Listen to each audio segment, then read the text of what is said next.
Hello दोस्तों, मैं doctor रश्मि त्रिपाठी आपका अपने चैनल लॉ फाइटर्स एकेडमी में स्वागत करती हूँ। दोस्तों, आज के सेशन में जो मैं केस लेके आई हूँ, एमपी हाई कोर्ट का लेटेस्ट केस है। और आज का केस जो है वो बहुत ही इम्पोर्टेंट मुद्दे पे है। मुद्दा क्या है? मुद्दा ये है कि अगर किसी भी नौकरी के लिए कोई विज्ञापन निकाला जाता है और आप उस नौकरी में क्वालिफाइड भी हो जाते हैं और आपके डॉक्यूमेंट्स का वेरिफिकेशन भी कर दिया जाता है, उसके बाद ये पता चलता है कि ये कह दिया गया कि तकनीकी कमजोरियों के कारण यह विज्ञापन ही रद्द किया जाता है।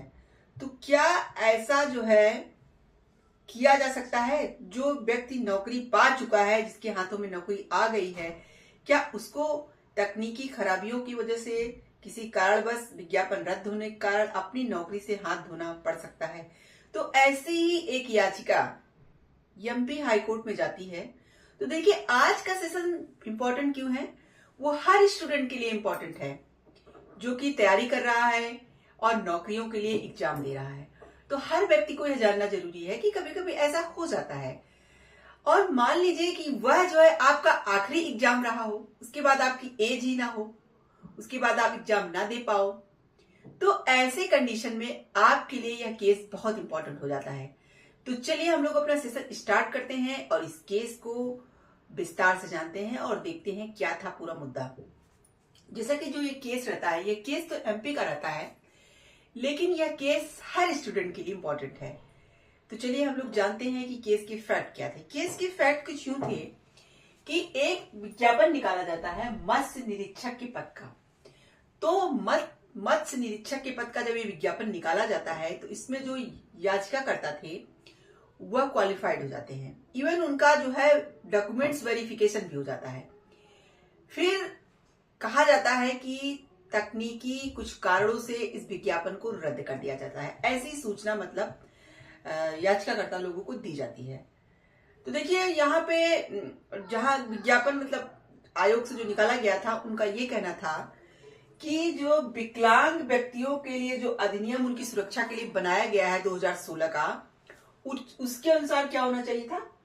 पूरी चयन प्रक्रिया को रद्द करना पड़ रहा है क्योंकि उसके अधिनियमों के प्रावधानों का गैर अनुपालन हुआ है। यानी कि उसमें से कुछ सीटें विकलांग व्यक्तियों के लिए आरक्षित करना था, जो कि विज्ञापन में नहीं निकाला गया था।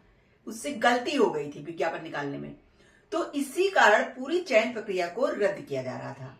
अब देखिए, जिनका चयन हो चुका है, इवन उनका डॉक्यूमेंट वेरिफिकेशन भी हो चुका था, वो तो जान चुके थे कि मुझे नौकरी मिल चुकी है। उसके बाद उन्हें सूचना मिलती है कि यह विज्ञापन ही रद्द कर दिया गया, तो उनके दिल पे क्या बीतेगी। तो इसीलिए उन्होंने एमपी हाई कोर्ट में अपनी एक याचिका डाली इसके खिलाफ।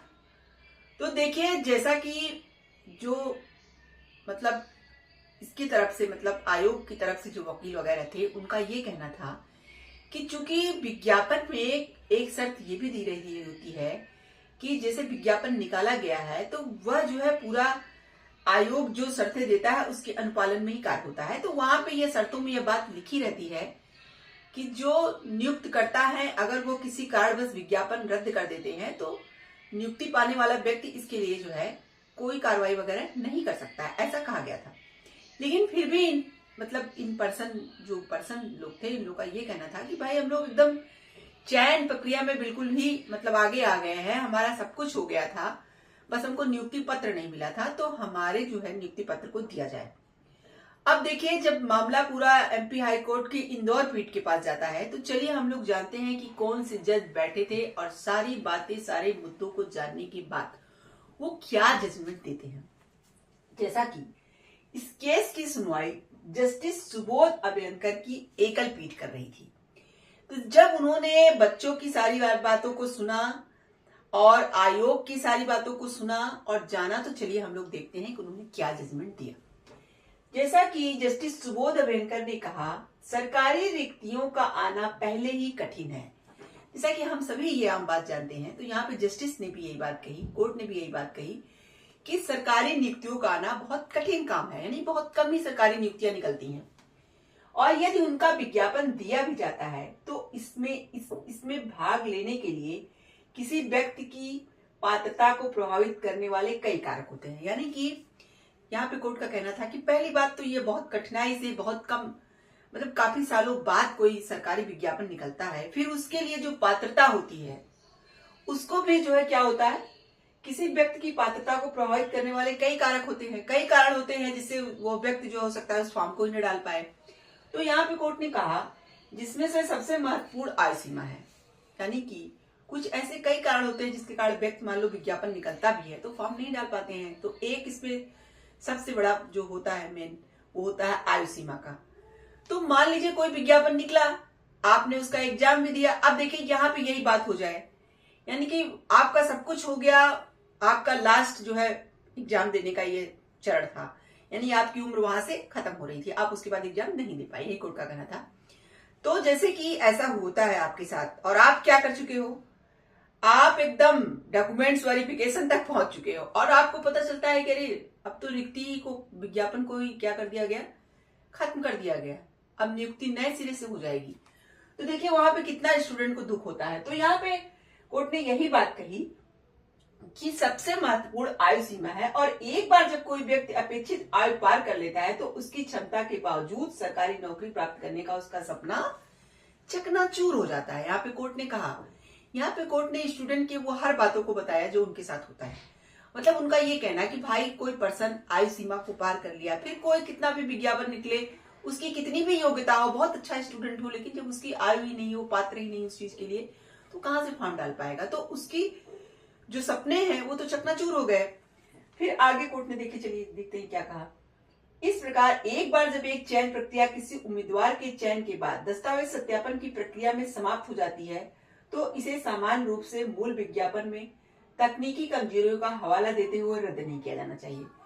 यहाँ पे कोर्ट ने कहा कि सिर्फ तकनीकी कमजोरियों का हवाला देते हुए आप सारी चयन प्रक्रिया पूरी हो गई है तो वहां पे आप जो है किसी भी विज्ञापन को ऐसे ही रद्द नहीं कर सकते हैं। और जब विज्ञापन में को बिना रद्द किए हुए भी उसका कोई सोल्यूशन हो तो यहाँ पे कोर्ट ने यही बात देखी थी, क्योंकि इन लोगों का ये कहना था कि जो विकलांग व्यक्तियों के लिए जो 2016 का अधिनियम बनाया गया है तो उसका अनुपालन नहीं किया गया था, यानी गैर अनुपालन में वैकेंसी निकाल दी गई थी, तो उसके अनुपालन के लिए वैकेंसी रद्द की जा रही थी। यहाँ पे कोर्ट का ये कहना था कि बिना वैकेंसी रद्द किए भी आप जो इसका सोल्यूशन निकाल सकते हो।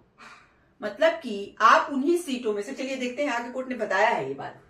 कोर्ट ने कहा कि मूल विज्ञापन में तकनीकी कमजोरियों का हवाला देते हुए रद्द नहीं किया जाना चाहिए जो इलाज योग्य है और अभी भी सुधार किए जा सकते हैं। यहाँ पे कोर्ट ने कहा कि ऐसे विज्ञापन को रद्द नहीं किया जा सकता जो इलाज योग्य है और उनमें अभी भी सुधार किया जा सकता है। आगे कोर्ट ने कहा कि इस प्रकार यह अदालत पूरी चयन प्रक्रिया को रद्द करने का कोई उचित कारण नहीं देखती है। यहाँ पे कोर्ट का कहना था कि पूरी चयन प्रक्रिया ही आप रद्द कर दी, पूरी मतलब पूरा जितना प्रोसेस हो चुका है सबको रद्द करके आप नए सिरे से विज्ञापन निकालने की बात कर रहे हो, तो ऐसा कोर्ट का कहना था कि यह सही नहीं होगा क्योंकि इसमें अभी भी इस विज्ञापन में ही सुधार किया जा सकता है। देखिए कोर्ट ने आगे फिर क्या कहा, जब मूल रूप से विज्ञापित सीटों से सीटों की संख्या को कम करके विशेष रूप से विकलांग उम्मीदवारों के लिए आरक्षित सीटों के लिए एक नया विज्ञापन जारी कर सकती है। यहाँ पे देखिए कोर्ट का ये कहना था कि जो आपने विज्ञापन निकाला है उसमें आपने विकलांग व्यक्तियों को कोटा नहीं दिया था, तो अब आप क्या करिए, आप सीटों की संख्या घटा दीजिए। जैसे मान लीजिए एग्जाम्पल के तौर पे आपने 500 सीटों को निकाला है तो उसमें से आपको लगता है कि 100-150 सीटें हमें मतलब विकलांग लोगों को देनी थी, तो वहां पे कोर्ट का वही कहना था कि आप उतने सीटों की संख्या आप कम कर दीजिए और जो है चयन प्रक्रिया को पूरा मत रद्द कीजिए, उतनी सीटों को आप कम करके नया विज्ञापन सिर्फ विकलांग व्यक्तियों के लिए निकाल दीजिए, तो बात एक ही होगी। और यहाँ पे उन बच्चों को भी नुकसान नहीं होगा जो कि सामान्य कोटि के हैं और उन्होंने अपने डॉक्यूमेंट तक सत्यापित करा लिए हैं और उनको नियुक्ति हो चुकी है। यानी कोर्ट ने देखा कि बच्चों की नियुक्ति हो चुकी है, उनके डॉक्यूमेंट्स वेरिफिकेशन मतलब हो चुके हैं, बस नियुक्ति पत्र नहीं मिला था, उसके पहले ही विज्ञापन को रद्द कर दिया जाता है। तो वही कोर्ट ने कहा कि जब इसमें आप इस विज्ञापन को रद्द किए बिना भी सुधार कर सकते हैं तो आप ऐसा ही करिए। तो यहाँ पे कोर्ट ने यही सोल्यूशन दिया कि आप जो है सीटों को कम करके उस जो सीटें आप उसमें से घटा रहे हैं उन सीटों को विकलांग व्यक्तियों के लिए आप निकाल दीजिए वो सीटें। देखिए, विज्ञापित सीटों की संख्या को कम करके विशेष रूप से विकलांग उम्मीदवारों के लिए आरक्षित सीटों के लिए एक नया विज्ञापन जारी कर सकते हैं।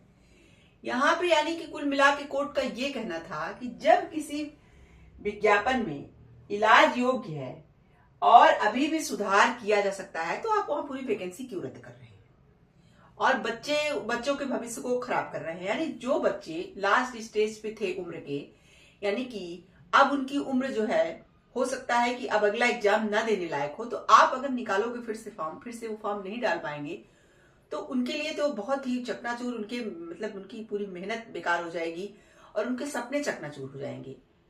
तो यह चीजें ठीक नहीं है। तो इसीलिए यहाँ पे कोर्ट ने जो है याचिका को अनुमति दे दी थी, यानी कि बच्चों की याचिका को स्वीकार कर लिया था और चयन प्रक्रिया को रद्द करने के अपेक्षित आदेश को प्रतिवादियों को कानून के अनुसार नियुक्ति आदेश जारी करने की बात यहाँ पे कही।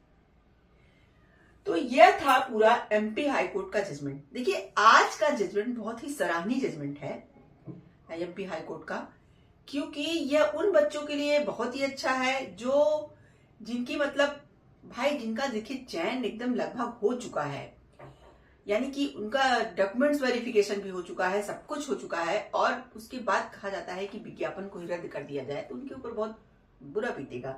तो यहाँ पे कोर्ट ने कहा कि अगर हाँ सुधार की यहाँ गुंजाइश है बिना विज्ञापन रद्द किए, यहाँ पे इसका इलाज पॉसिबल है, तो आप उस तरीके से करिए ना, आप सारे बच्चों को नुकसान वहां क्यों पहुंचा रहे हैं। तो यहाँ पे कोर्ट का ये कहना था कि मतलब फॉल्ट इतनी ज्यादा हो कि भाई उसमें सुधार ना किया जा सके, तो आप अगर ऐसा करिए तो ठीक है, लेकिन अगर अब उस सुधार हो सकता है तब भी आप ऐसा करोगे तो ठीक नहीं है। तो इसीलिए यहाँ पे कोर्ट ने जो है स्टूडेंट के फेवर में अपना जजमेंट दिया। तो आशा करते हैं कि आज का सेशन आपको पसंद आया होगा। आप मेरे चैनल को लाइक कीजिए, सब्सक्राइब कीजिए, शेयर कीजिए, बेल आइकन को दबाइए, जिससे ऐसे ही नए नए केस और जानकारी इसमें आपको अवगत कराती रहूं। तो थैंक यू वेरी मच।